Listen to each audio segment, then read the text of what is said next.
नमस्कार दोस्तों, स्वागत है आपका एग्जाम बुक चैनल में। दोस्तों इस वीडियो में हम बात करेंगे पार्लियामेंट्री सिस्टम की। ठीक है, पार्लियामेंट्री सिस्टम मतलब आपका जो संसदीय व्यवस्था होती है वो क्या होती है, ठीक, और किस तरीके से आज भी हम जो है संसद वगैरह का नाम पूरे न्यूज़ चैनल वगैरह में सब में छाया रहता है। तो वास्तव में संसदीय व्यवस्था कहाँ से आई, क्यों ली हमने, और हमने राष्ट्रपति व्यवस्था जो थी उसको हमने क्यों नहीं लिया। ठीक है, तो इस बारे में हम चर्चा करेंगे। सबसे पहले देखते हैं प्रमुख तथ्य। ठीक है, इंपॉर्टेंट फैक्ट्स को हम सबसे पहले देख लेते हैं। देखिए, भारत का संविधान जो है वो केंद्र और राज्य दोनों में सरकार की संसदीय स्वरूप की व्यवस्था करता है। सरकार का संसदीय स्वरूप का मतलब होता है कि आपका एक ऐसी व्यवस्था, एक ऐसा मतलब इंस्टीट्यूशन होगा कि जहां पर आपका जो है लोग बैठेंगे उसमें और वहां पूरे देश को चलाएंगे, वहां से पूरे कानून वगैरह को पास करेंगे। ठीक है, तो उसको सरकार का संसदीय स्वरूप की व्यवस्था करता है। ठीक है, अनुच्छेद 74 और अनुच्छेद 75 मतलब 74 और 75 में केंद्र में संसदीय व्यवस्था का उपबंध किया गया, मतलब केंद्र में, और अनुच्छेद 163, 163 और 164 में राज्यों में यह व्यवस्था करी गई है। ठीक है, मतलब 174 और 75 में जो है वो संसद की बात की जाती है और 163 और 164 में राज्य के विधानमंडल की बात की जाती है। उसके बाद नेक्स्ट पॉइंट कह रहा है कि सरकार की संसदीय व्यवस्था में, अब यहां से यहां ध्यान रखना, सरकार की संसदीय व्यवस्था क्या है। सरकार की संसदीय व्यवस्था का मतलब यह है कि जो कार्यपालिका है वो अपनी नीतियों एवं कार्यों के लिए विधायिका के प्रति उत्तरदायी है। चलिए यहां पर एक कंफ्यूजन और आपका दूर कर देते हैं कि ये जो बार बार अब आपके ये कुछ ऐसे वर्ड्स आएंगे जो कि हमेशा आपको जो है अब आगे संविधान में देखने को मिलेंगे। 3 वर्ड हैं। ठीक है, कौन कौन से वर्ड हैं? आपका कार्यपालिका, फिर है आपका विधायिका, और फिर है आपका न्यायपालिका। क्या हैं ये तीनों के तीनों? ठीक है, और इनका नाम बार बार क्यों लिया जाता है? देखिए, लोकतंत्र के 3 स्तंभ बोले जाते हैं। ठीक है, अब चौथा स्तंभ मीडिया को बोल दिया जाता है, लेकिन मीडिया चौथे स्तंभ जैसा तो काम ही नहीं कर रहा है आजकल, तो वो अलग पॉइंट है। वैसे लोकतंत्र के 3 स्तंभ होते हैं, कार्यपालिका, विधायिका और न्यायपालिका। अब इनके काम क्या होते हैं एक बेसिक समझ लीजिए, जब आप आगे मैं आप इस टॉपिक के बारे में डिटेल में बताऊंगा तब आपको चीजें और समझ में आ जाएंगी। बेसिक ये है कि विधायिका का मतलब होता है एक ऐसा इंस्टीट्यूशन, एक ऐसा स्तंभ जो कि देश को चलाने के लिए कानून का निर्माण करता है, कानून का निर्माण। फिर कार्यपालिका क्या होता है? इस कानून को सतह पर पालन करवाने का काम कार्यपालिका करती है, जिसको कि हम सरकार भी बोलते हैं। ठीक है, इस कानून को, जो कानून होता है, संसद ने तो पास कर दिया कानून, अब उसको इंप्लीमेंट कौन कराएगा, उसका पालन कौन कराएगा? फिर वहां पर आती है कार्यपालिका। ठीक है, जिसको कि हम सरकार भी बोलते हैं। उसके बाद फिर तीसरा स्तंभ बोला था न्यायपालिका। न्यायपालिका 2 तरीके काम करती है। एक आम न्याय जो होता है कि मर्डर हो गया, किसी मतलब लड़ाई झगड़ा हो गया, एक वो वाला आपका जो वहां पर न्याय देती है पीड़ित को। दूसरा न्याय देती है कि सरकार के विरुद्ध, सरकार की जो है जब कार्यपालिका या विधायिका अपने जो हद है उससे आगे निकल जाती हैं, उसके बाद जो है उस हद को कंट्रोल करने का काम करती है न्यायपालिका।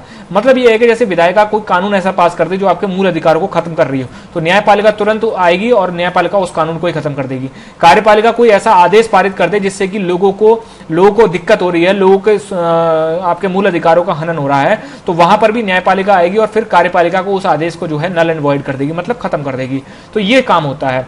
ठीक है, तो यहां सरकार की संसदीय व्यवस्था का क्या मतलब होता है कि ये जो कार्यपालिका है ये विधायिका का अंग होती है और विधायिका के प्रति ही उत्तरदायी होती है। ठीक है, राष्ट्रपति शासन में ऐसा नहीं होता है। जैसे आपका अमेरिका में क्या होता है, अमेरिका में जो डोनाल्ड ट्रंप जो है वो वहां की संसद के प्रति उत्तरदायी नहीं है, वहां की संसद के प्रति उत्तरदायी नहीं है। ठीक है ना, लेकिन हमारे यहाँ क्या होता है, प्रधानमंत्री और उसकी कैबिनेट, प्रधानमंत्री और उसकी कैबिनेट कार्यपालिका है और वो कार्यपालिका संसद के प्रति उत्तरदायी है, क्योंकि उसको हर एक काम का जवाब जो है वो संसद में खड़े होकर देना होता है। ठीक है, आपने सुना भी होगा कि प्रधानमंत्री आए और यहां बताएं कि आप इस नीतियों को कैसे इंप्लीमेंट कर रहे हैं। क्यों? क्योंकि हमारे यहाँ कार्यपालिका जो होती है वो विधायिका के प्रति उत्तरदायी है। विधायिका मतलब विधि बनाने वाली, विधि मतलब कानून को बनाने वाली। ठीक है, समझ में आ गया? नेक्स्ट बढ़ते हैं। नेक्स्ट आपका संसदीय सरकार को कैबिनेट सरकार भी कहते हैं। संसदीय सरकार को कैबिनेट सरकार भी कहते हैं क्योंकि इसमें आपने देखा होगा प्रधानमंत्री और उसकी कैबिनेट ही काम करती है। उसके बाद इसको उत्तरदायी सरकार भी कहते हैं। क्यों कहते हैं? क्योंकि ये विधायिका के प्रति उत्तरदायी होती है। और इसको तीसरा सरकार का वेस्टमिंस्टर मॉडल भी बोला जाता है। ये वेस्टमिंस्टर मॉडल जो है ये ब्रिटेन से आया है। ठीक है, ब्रिटेन में वेस्टमिंस्टर जो वहां की जो संसदीय सरकार है उसको वेस्टमिंस्टर मॉडल बोला जाता है। ठीक है, फिर है संसदीय व्यवस्था को कैबिनेट व्यवस्था किसने कहा था? तो वो थे आइवर जेनिंग्स ने कहा था कि संसदीय व्यवस्था का मतलब है कैबिनेट व्यवस्था। आगे बढ़ते हैं, संसदीय सरकार की विशेषताएं क्या होती हैं? इनकी विशेषताएं ये होती है, पहली विशेषता है वो ये है नामित और वास्तविक कार्यपालिका। मतलब हमारे देश में क्या है कि नामित का मतलब होता है, ठीक है, नामित है हमारे नामित कार्यपालिका, नामित जो है वो है आपका राष्ट्रपति। राष्ट्रपति राज्य का प्रमुख, मतलब राष्ट्रपति जो होता है देश का प्रमुख होता है, देश का प्रमुख होता है। और दूसरी होती है वास्तविक। वास्तविक कौन होता है? प्रधानमंत्री। ये कौन होता है? ये आता होता है सरकार का प्रमुख। ठीक है, कि भाई ये तो होता है नामित, राष्ट्रपति मोहर लगाने वाला, मतलब सिर्फ देश का प्रमुख है वो, मतलब सारे के सारे भारत में कोई भी काम होगा, भारत से बाहर अगर भारत के रिलेटेड कोई भी काम होगा तो राष्ट्रपति के नाम से ही होगा। ठीक है, राष्ट्रपति देश का प्रमुख है जो कि नामित है सिर्फ देखने के लिए, और वास्तविक काम जो है, वास्तविक जो मुखिया होता है वो होता है प्रधानमंत्री। ठीक है, जो कि सरकार का प्रमुख होता है। ठीक है, उसके बाद है बहुमत प्राप्त दल का शासन। मतलब संसदीय सरकार में क्या होता है कि बहुमत प्राप्त दल का शासन होता है। मतलब जैसे कि जब चुनाव होते हैं तो जिसको जिसको आपका जो है बहुमत मिल जाता है, जिस पार्टी को, वो अपना शासन कर लेती है, मतलब वो अपनी सरकार बना लेती है। ये आपका संसदीय सरकार की विशेषता होती है। ऐसा अमेरिका में आपको देखने को नहीं मिलेगा। ठीक है ना, वहां पर राष्ट्रपति के लिए चुनाव होता है सीधा सीधा, वहां कोई किसी पार्टी के लिए चुनाव नहीं होता है। ठीक, नेक्स्ट आपका सामूहिक उत्तरदायित्व। मतलब जैसा कि मैंने पहले आपको बताया कि सरकार जो होती है, सरकार, ठीक है, सरकार सामूहिक रूप से, मतलब सरकार सामूहिक रूप से मतलब प्रधानमंत्री और उसकी कैबिनेट सामूहिक रूप से लोकसभा के प्रति उत्तरदायी होती है, लोकसभा के प्रति उत्तरदायी होती है। ठीक है, मतलब उसको कुल मिला के जवाब जो है वो लोकसभा में ही देना होगा। और अगर लोकसभा में, लोकसभा के प्रति उत्तरदायी है मतलब अगर लोकसभा में उसके खिलाफ अगर जो है कोई मतलब कहने का यह है कि अगर वो अपना बहुमत खो देती है लोकसभा में तो सरकार अपने आप भंग हो जाएगी और अपना जो है दोबारा चुनाव करे जाएंगे, वो आगे मैं आपको बताऊंगा। ठीक है, फिर है राजनीतिक एकरूपता। राजनीतिक एकरूपता का मतलब क्या होता है? जैसे इस समय बीजेपी की गवर्नमेंट चल रही है या फिर एनडीए की गवर्नमेंट चल रही है, मान लीजिए एनडीए में कई सारे दल हैं, उसमें सबसे प्रमुख दल है बीजेपी केंद्र में। ठीक, अब इसका क्या मतलब होता है? राजनीतिक एकरूपता का क्या मतलब होता है कि सबकी मानसिकता जो होती है वो एक तरीके की होती है, तो इसलिए आपस में लड़ाई झगड़े वगैरह होने के चांसेस नहीं होते हैं। ठीक है, इसीलिए सरकार जो है आपका जो है इसमें एकरूपता बनी रहती है। जैसे इस समय क्या है, कांग्रेस की जो कार्यप्रणाली है वो अलग तरीके की है, कांग्रेस अलग तरीके से कार्य करती है। बीजेपी की कार्यप्रणाली जो है, बीजेपी के जितने भी सदस्य हैं, जितनी पार्टियां इनको सपोर्ट कर रही हैं, उनकी कार्यप्रणाली अलग तरीके से, वो एनडीए में इसीलिए हैं। ठीक है ना, क्योंकि उन सबकी जो मानसिकता है, जो मेंटालिटी है वो एक जैसी है। ठीक, तो ये आपको समझ में आ गया। दोहरी सदस्यता। दोहरी सदस्यता का मतलब ये होता है कि एक मंत्री जो होता है, जैसे एक मंत्री है, ठीक है, एक मंत्री यह आपका कार्यपालिका का भी सदस्य होता है, मतलब यह आपका कैबिनेट का भी सदस्य होता है, और यही जो है वो संसद का भी सदस्य होता है, जिसको कि हम सांसद बोलते हैं। तो ये दोहरी सदस्यता हो गई, एक मंत्री कार्यपालिका का भी सदस्य हो गया और एक ही वही मंत्री जो है वो संसद का भी सदस्य होगा सांसद के रूप में। ठीक है, नेक्स्ट आपका प्रधानमंत्री का नेतृत्व होता है। मतलब जैसे कि आपने देखा होगा कि सरकार का जो प्रमुख होता है वो कौन होता है? प्रधानमंत्री होता है, प्रधानमंत्री होता है। ठीक है, और नेतृत्व कौन करता है? पूरी सरकार को कौन लीड करता है? वो करता है आपका प्रधानमंत्री। इसीलिए आपने देखा होगा कि जब भी नाम लेते हैं तो हम क्या कहते हैं? Modi government, Manmohan Singh government. ठीक है, इस तरीके से हम नाम लेते हैं कि मतलब जो प्रधानमंत्री होता है उसी के नाम से ही हम उस सरकार का नाम पुकारते हैं। ठीक है, नेक्स्ट आपका निचले सदन का विघटन। जैसे उसमें हमारे जो संसदीय व्यवस्था होती है, संसदीय सरकार होती है, उसमें दो सदन होते हैं, आपका लोकसभा होता है और राज्यसभा होता है। राज्यसभा परमानेंट सदन है जो कि कभी भी विघटित नहीं होता है। ठीक है, लोकसभा जो है यह आपका कई तरीके से विघटित होता है, नेचुरली रूप से विघटित 5 साल में होता है। 5 साल का मतलब कोई भी सरकार आएगी 5 साल तक अपना शासन करेगी, उसके बाद जो है दोबारा चुनाव होंगे, तो दोबारा चुनाव से पहले लोकसभा विघटित होती है। ऐसे समझ लीजिए कि लोकसभा एक ऐसा सदन है जो विघटित होता है और राज्यसभा एक ऐसा सदन है जो विघटित नहीं होता है। ठीक है, आगे जब मैं आपको लोकसभा राज्यसभा डिटेल में बताऊंगा तब मैं इस चीज को और आपको डिटेल में बताऊंगा, तो अभी इतना समझ लीजिए आप। फिर है संसदीय व्यवस्था के गुण। देखिए होता क्या है कि इन सवालों में थोड़े थोड़े वो स्टेटमेंट दे सकता है वो, ठीक है, इसी चीजों से स्टेटमेंट दे सकता है, इसलिए आप इसको थोड़ा सा अच्छे से समझ लीजिए। संसदीय व्यवस्था के गुण क्या होते हैं? गुण ये होते हैं कि विधायिका और कार्यपालिका के मध्य जो है सामंजस्य होता है, कोऑर्डिनेशन की भावना होती है। जैसे सरकार का कोई कानून है, सरकार का कोई अगर बिल है तो वो संसद उसको पास करवाने में मदद करती है, ठीक है। यही तो होता है ना कि सरकार कोई बिल लाई तो संसद ने उसको पास कर दिया, अब संसद ने जो बिल पास करा वो सरकार उसको इंप्लीमेंट कराती है। तो एक कोऑर्डिनेशन की भावना रहती है। अमेरिका में क्या होता है, अमेरिका में ये होता है कि प्रेसिडेंट जो है वो आपका संसद के प्रति वहां की उत्तरदायी तो है नहीं, तो वो जो भी काम कर रहा है संसद उस पर लगाम नहीं लगा सकती है, ठीक है। बहुत ही रेयरेस्ट केस होते हैं, जैसे अभी ट्रंप पे जो है महाभियोग लगाया गया था, तो उसमें मेनली महाभियोग वहां पर जो है एक तरीके से ऐसे समझ लीजिए ट्रंप कभी भी वहां की संसद में आके ये नहीं बोलेंगे कि मैंने ये काम क्यों किया, लेकिन प्रधानमंत्री नरेंद्र मोदी को बताना पड़ेगा कि आपने ये काम क्यों किया, ठीक है। तो विधायिका मतलब जो वहां की संसद है यहाँ की, और कार्यपालिका जो सरकार है उसके बीच में आपस में कोऑर्डिनेशन रहता है, ठीक। नेक्स्ट आपका उत्तरदायी सरकार रहती है। उत्तरदायी सरकार का मतलब ये होता है कि हर काम के लिए सरकार को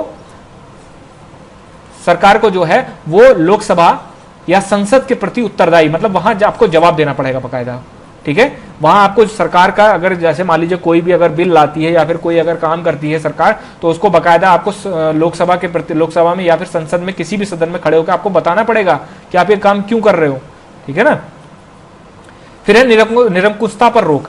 निरंकुशता पर रोक मतलब ये होता है इसका कि सरकार जो है उसको वो उत्तरदायी है, ठीक है। सरकार उत्तरदायी है लोकसभा के प्रति, ठीक है। अब लोकसभा में जब वो जवाब देती है और जवाब से अगर संतुष्टि नहीं होते हैं तो क्या होता है कि मतलब एक तरीके से जो है उसका अविश्वास प्रस्ताव लाके, जैसे मान लीजिए विपक्ष ले आती है अविश्वास प्रस्ताव ले आती है, तो क्या होगा कि सरकार को बहुमत साबित करना पड़ेगा कि हाँ हमारे पास 50% प्लस 1 जो हैं सदस्य और हम सरकार को चलाने के लायक हैं, और ऐसे ऐसे करके, ठीक है ना। तो निरंकुशता पर रोक लगती है, मतलब सरकार एक तरीके से सारी चीजें उसको संसद में बतानी पड़ती हैं, इस वजह से वो ये नहीं कि कुछ भी करती चली जा रही है गवर्नमेंट, ऐसा नहीं होता है। फिर है आपका वैकल्पिक सरकार की व्यवस्था। मतलब यह है कि जैसे इस समय एनडीए गवर्नमेंट चल रही है, प्रधानमंत्री नरेंद्र मोदी जो है उसको लीड कर रहे हैं, तो क्या होता है विपक्ष में क्या होता है, विपक्ष में एक वैकल्पिक सरकार बनाती है। मतलब यह है कि विपक्ष आने वाले समय में अगर मान लीजिए कि अविश्वास प्रस्ताव होकर सरकार भंग हो जाती है तो विपक्ष जो है वो सरकार बनाता है, ठीक। तो वैकल्पिक मतलब सब्स्टिट्यूट के रूप में विपक्ष बैठा रहता है यहाँ पे, ठीक है। विपक्ष को सब्स्टिट्यूट बोलते हैं कि कल को अगर सरकार 5 साल बाद चली जाती है तो विपक्ष अगर जीतती है तो हमारे बंदे भी फिर क्या नाम है इस तरीके के मंत्री जो बनेंगे। फिर आपका व्यापक प्रतिनिधित्व का मतलब ये होता है कि ब्रॉड बेस पे आपका रिप्रेजेंटेशन होता है, मतलब हर छोटे छोटे गांव से वोट लोग डालते हैं, क्षेत्र में एक आदमी खड़ा हो, कई सारे लोग खड़े होते हैं, उनमें से लोग चुनते हैं उनको। तो एक व्यापक रूप से पूरे देश में जब चुनाव होता है तो व्यापक रूप से एक प्रतिनिधित्व होता है, मतलब हर तरीके का रिप्रेजेंटेशन होता है। एससी के लोग भी आते हैं, एसटी के लोग भी आते हैं, ओबीसी के भी आते हैं, जनरल कैटेगरी भी महिलाएं भी आती हैं, ठीक है ना। तो सारा का सारा ब्रॉड लेवल पे प्रतिनिधित्व होता है। अब संसदीय व्यवस्था के दोष क्या हैं, ठीक है। दोष, सबसे बड़ा दोष है अस्थिर सरकार। अस्थिर सरकार का मतलब ये होता है कि इसमें क्या होता है कि जैसे मान लीजिए सरकार की स्थिरता नहीं होती है, मतलब ये है कि कोई गारंटी नहीं है कि सरकार अपना कार्यकाल 5 साल का पूरा कर पाएगी या नहीं कर पाएगी। जैसे आपने पहले आपने देखा होगा कि सरकार जो है 1 साल चली, फिर जो है फिर भंग हो गई, ठीक है, लोकसभा भंग हो गई, दोबारा चुनाव हुए, फिर आपका जो है 2 साल चली, 2.5 साल चली, ठीक है।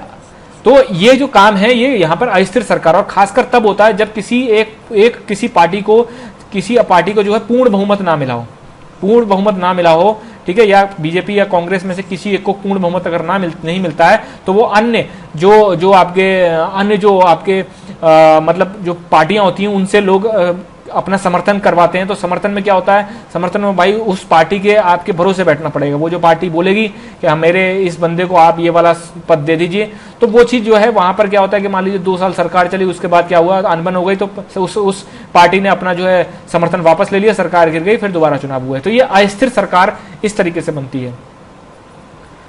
फिर आपका नीतियों की निश्चितता का अभाव, मतलब ये है कि एक तरीके से कोई दीर्घकालीन, मतलब काफी लंबे समय के लिए कोई भी नीति नहीं बन पाती। उसका कारण क्या होता है, उसका कारण ये होता है जैसे मान लीजिए आज जो है बीजेपी गवर्नमेंट है, ठीक है, 2024 में जाके मान लीजिए चुनाव होते हैं और उस समय कांग्रेस आ जाती है।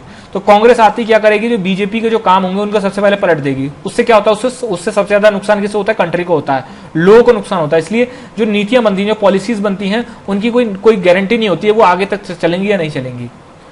फिर आपका मंत्रिमंडल की निरंकुशता। अब देखिए मंत्रिमंडल की निरंकुशता कब आती है, तब आती है जब किसी एक पार्टी को पूर्ण बहुमत मिल चुका हो लोकसभा में और उसका बहुमत जो है राज्यसभा में भी हो। तो वो हर तरीके का बिल जो है वो पास करवा देगी। जैसे अभी क्या हो रहा है, अभी जैसे ये होता है कि मान लीजिए बीजेपी जो है वो लोकसभा में तो बहुमत है, लेकिन राज्यसभा में उसके पास पूरा बहुमत नहीं है, तो लोकसभा में तो वो पास करवा लेती है, लेकिन राज्यसभा में उसको दिक्कत होती है।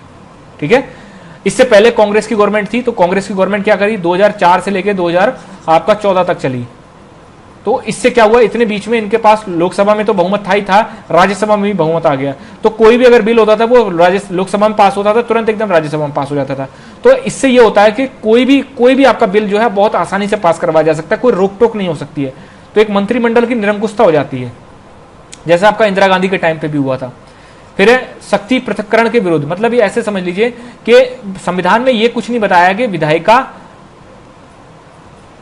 और कार्यपालिका, ठीक है ना, विधायिका और कार्यपालिका के बीच में कोई मतलब प्रॉपर तरीके से एक डिटेल में चीजें नहीं बताई गई हैं कि हाँ कार्यपालिका ये काम करेगी, विधायिका ये काम करेगी, ऐसा कुछ भी नहीं बताया गया है। ठीक है ना, विधायिका कार्यपालिका का काम कर लेती है जैसे, और कार्यपालिका जो है विधायिका का काम कर लेती है। ठीक, ये मिक्सअप थोड़ा सा है, शक्तियों का प्रॉपर तरीके से जो है बाइफर्केशन नहीं हो रखा है बिल्कुल भी। ठीक है, फिर लास्ट में आता अकुशल व्यक्तियों द्वारा सरकार का संचालन। कहने का मतलब कुल मिला के ये है कि मतलब जैसे अनपढ़ लोग, पढ़े लिखे कम लोग और व्यवहारिक रूप से कम लोग जो हैं मंत्री बन जाते हैं और फिर पूरा तरीके से कबाड़ कर देते हैं। तो अकुशल लोग होते हैं, मतलब कि स्किल्ड लोग नहीं होते हैं। लेकिन ब्रिटेन उसमें आपका उसमें अमेरिका में क्या है, अमेरिका में बाकायदा प्रेसिडेंट जो होता है वो अपनी मनमर्जी से आदमी चुनता है। ठीक है, उस सेक्टर का जो उसको सौंपा जा रहा है उसका बहुत ही महारथी होता है वो। ठीक है ना, इसीलिए अमेरिका के जो आपने देखा होगा अलग तरीके की पॉलिसी का इंप्लीमेंटेशन बहुत ही अलग तरीके से होता है। ठीक, फिर है हमने संसदीय व्यवस्था को स्वीकार क्यों किया। ठीक, हमने क्यों स्वीकार किया, सबसे पहली व्यवस्था है व्यवस्था के निकट, मतलब यह है कि कुल मिलाकर 250 साल तक अंग्रेजों ने हम पे राज किया और 1773 से लेकर और 1947 तक कितने एक्ट आ गए, जिसमें कि आपको जो है 1935 का एक्ट बहुत बड़ा है। तो वो जो 1773 से जो एक शुरुआत हुई और 1947 में जो खत्म हुआ, तो उसके बीच में ना हमारे कंट्री में लोगों को आदत पड़ चुकी थी एक कानून से चलने की। ठीक है, एक बकायदा फिर धीरे धीरे करके जो है क्या नाम है आपका जो विधायिका का गठन होता है, फिर धीरे धीरे ऐसे करके तो एक प्रॉपर तरीके से हमें आदत पड़ चुकी थी। ठीक, नेक्स्ट है आपका उत्तरदायी को अधिक वरीयता देना, मतलब हमारे कंट्री, अब जैसे वहां का अमेरिका में प्रेसिडेंट क्या होता है वो उत्तरदायी नहीं होता, लेकिन हमारे कंट्री में क्या है, हम अभी इतने ज्यादा मैच्योर नहीं हुए हैं, हमारा लोकतंत्र अभी इतना मैच्योर नहीं है कि हम प्रेसिडेंशियल रूल ला सकें। प्रेसिडेंशियल रूल अगर हम ले आते हैं तो क्या होगा, एक आदमी का पावर आ जाएगी, वो तो बिल्कुल नाश मार देगा। ऐसे क्या होता है कि मतलब एक तरीके से हमारे संविधान की खूबसूरती ये है कि यहाँ चेक एंड बैलेंसेस बहुत ज्यादा है, मतलब कोई भी आप ये नहीं कह सकते कि कोई भी एक स्तंभ जो है वो ज्यादा ऊंचा हो जाएगा। ठीक है, सरकार को कंट्रोल करने के लिए विधायिका है, विधायिका को कंट्रोल करने के लिए न्यायपालिका है। ठीक है, तो इस तरीके से जो है एक जो है प्रॉपर तरीके से बैलेंस बना हुआ है चीजों को। ठीक, तो उत्तरदायी को अधिक वरीयता देना, मतलब प्रधानमंत्री और उसकी कैबिनेट को उत्तरदायी अकाउंटेबल बनाना, तो वो ज्यादा हम लोगों ने प्रीफर किया। उसके बाद है विधायिका एवं कार्यपालिका के टकराव को रोकने के लिए, मतलब ये है कि जैसे क्या होता है कि प्रेसिडेंट वहां का अमेरिका में क्या होता है कि कार्यपालिका जो प्रेसिडेंट जो होता है वो बिल्कुल संसद से अलग होता है। तो क्या होता है, प्रेसिडेंट मान लीजिए कुछ चीज ऐसी लागू कर देता है जो कि संसद को पसंद नहीं है, तो वहां पर आपस में जो है एक तरीके से कोऑर्डिनेशन की भावना नहीं होती, टकराव शुरू हो जाता है। लेकिन हमारे यहाँ क्या है कि भाई विधायिका कार्यपालिका कोई काम करेगी वो विधायिका के प्रति उत्तरदायी बकायदा विधायिका को जो है वो आपका जवाब देना पड़ेगा, इसलिए टकराव की स्थिति जो है बहुत कम होती है। फिर है भारतीय समाज की प्रकृति, मतलब हमारे एक तरीके से ऐसे समझ लीजिए कि हम इस व्यवस्था के आदी हो चुके हैं। ठीक है ना, हमें ये प्रशासनिक कुशलता वगैरह और ये सब चीजें जो हैं एक तरीके से ग्राउंड लेवल पे, संसदीय व्यवस्था थोड़ी सी ग्राउंड लेवल पे होती है। ठीक है, उसमें बकायदा देखिए आपके विधानसभा के चुनाव होते हैं, लोकसभा के चुनाव होते हैं। ठीक है, तो उसमें बकायदा हर आदमी जब चुनाव आता है तो एक तरीके से क्यों हमारे कंट्री में कहते हैं कि इलेक्शन इज अ फेस्टिवल, मतलब इलेक्शन जो है एक त्योहार की तरह होता है कि पूरा एकदम जितनी मशीनरी होती है सबके सब 2-3 महीनों के लिए एकदम एक्टिवेट रहती है, हर तरफ चुनावी बातें, हर तरफ। तो एक हमारे इंडियन कल्चर भी इस तरीके, हमारा इंडिया की सोशल स्ट्रक्चर इस तरीके का है। इस वजह से जो है ये संसदीय व्यवस्था, हमारे भारतीय समाज की प्रकृति भी इस तरीके की है। अब ये बात करते हैं कि ब्रिटेन से कैसे अलग है, मतलब जैसे हम कहते हैं कि मैंने आपको बताया कि हमारी जो संसदीय व्यवस्था है वो ब्रिटेन की जो संसद है उससे थोड़ी सी मिलती है। ठीक है, तो कितनी मिलती है और कितनी नहीं मिलती है। सबसे पहली बात है कि हमारे देश में गणतंत्र है। ठीक है, रिपब्लिक है, हम लोग रिपब्लिक है, लेकिन ब्रिटेन रिपब्लिक नहीं है। क्योंकि रिपब्लिक क्यों है, क्योंकि हमारे यहाँ प्रेसिडेंट है और प्रेसिडेंट का चुनाव होता है। ठीक, लेकिन ब्रिटेन में क्या है, ब्रिटेन में महारानी है और वो जो कि परंपरागत होती है, मतलब एक तरीके से जो है ऐसे समझ लीजिए कि एक तरीके से मतलब आपका जो है एक तरीके से मतलब पीढ़ी दर पीढ़ी जो है वो जैसे महारानी के जो आगे की पीढ़ी आएगी उससे भी वही बनेंगे, एक ही परिवार के लोग उसमें जो है जो राज्य के मतलब एक तरीके से देश का जो अध्यक्ष होता है वो बनते रहते हैं, देश का प्रमुख होता है वो बनते रहते हैं, ठीक है। लेकिन हमारे यहाँ बाकायदा चुनाव होते हैं प्रेसिडेंट के। फिर है भारत में संसद सर्वोच्च नहीं है, लेकिन ब्रिटेन में संसद जो है सर्वोच्च है। ये जो मैं बोल रहा हूं ना इसको ध्यान से सुनना, ठीक है। भारत में संसद सर्वोच्च नहीं है, ये स्टेटमेंट बना है, ठीक है, स्टेटमेंट दे देगा ये। क्यों नहीं है? क्योंकि हमारे यहाँ संसद से बनाया हुआ कोई भी कानून जो है वो उसको न्यायपालिका नल एंड वॉइड मतलब उसको अवैध करार दे सकती है। लेकिन ब्रिटेन में जो है संसद ने अगर कोई कानून बना दिया तो वहां की न्यायपालिका के पास इतनी पावर नहीं है कि अगर वो उस जो पॉलिसी बनाई है, जो कानून बनाया है उसको वो टेक डाउन कर सके, उसको नहीं अवैध नहीं घोषित कर सकती। इसीलिए ब्रिटेन में संसद सर्वोच्च है, लेकिन भारत में संसद सर्वोच्च नहीं है। नेक्स्ट है आपका प्रधानमंत्री किसी भी सदन का सदस्य हो सकता है। हमारे इंडिया में क्या है, प्रधानमंत्री जो है वो लोकसभा से भी हो सकता है, राज्यसभा से भी हो सकता है। लेकिन वहां पर क्या है, ब्रिटेन में क्या है कि बाकायदा प्रधानमंत्री जो है वो निचला सदन जो होता है, जैसे हमारे यहाँ जो है वो बाकायदा आपका एक लोकसभा है, ठीक है, वैसे ही वहां पे जो है हाउस ऑफ रिप्रेजेंटेटिव और हाउस ऑफ कॉमन्स होता है। हमारे यहाँ जैसे जिसको हम लोकसभा बोलते हैं उसको वहां पर house of representative, house of Commons बोला जाता है, हाउस ऑफ कॉमन्स। और जिसको हम राज्यसभा बोलते हैं उसको हाउस ऑफ जो है रिप्रेजेंटेटिव बोला जाता है, ठीक है। तो वहां का जो प्रधानमंत्री, हमारे यहाँ क्या होता है, हमारे यहाँ प्रधानमंत्री लोकसभा से भी हो सकता है, राज्यसभा से भी हो सकता है, लेकिन वहां का प्रधानमंत्री जो होगा वो हाउस ऑफ कॉमन से ही होगा, ठीक है, वो हाउस ऑफ रिप्रेजेंटेटिव से नहीं हो सकता। नेक्स्ट आपका भारत में संसद सदस्य बने बिना भी मंत्री बनाया जा सकता है। जैसे हमारे यहाँ क्या, हमारे यहाँ कोई अगर संसद का सदस्य नहीं है, ठीक है, उसने चुनाव ही नहीं लड़ा है, लेकिन उसको 6 महीने के लिए जो है कोई भी मंत्री का पद दे दिया जा सकता है। लेकिन 6 महीने के अंदर अंदर उसे किसी भी सदन में, लोकसभा या राज्यसभा में से किसी भी एक सदन में जो है वहां का सदस्य बनना पड़ेगा। लेकिन ब्रिटेन में ऐसा नहीं है। ब्रिटेन में मंत्री तभी बन सकते हैं जब वहां पर आप जो है बाकायदा किसी सदन के सदस्य हों। मंत्रियों की कानूनी जिम्मेदारी नहीं होती। हमारे कंट्री में क्या, हमारे यहाँ मंत्रियों की कोई कानूनी जिम्मेदारी नहीं होती है, लेकिन ब्रिटेन में कानूनी जिम्मेदारी है। अगर वहां का कोई मंत्री किसी भी तरीके का कोई काम करता है तो बाकायदा जब भी कोई मान लीजिए घोटाला या फिर कुछ भी खोला जाता है या फिर मतलब कुछ भी अगर उसका काम होता है, चाहे एडमिनिस्ट्रेटिव वर्क हो चाहे कैसा भी वर्क हो, तो उसकी जिम्मेदारी जो होती है वो उस मंत्री पर होती है।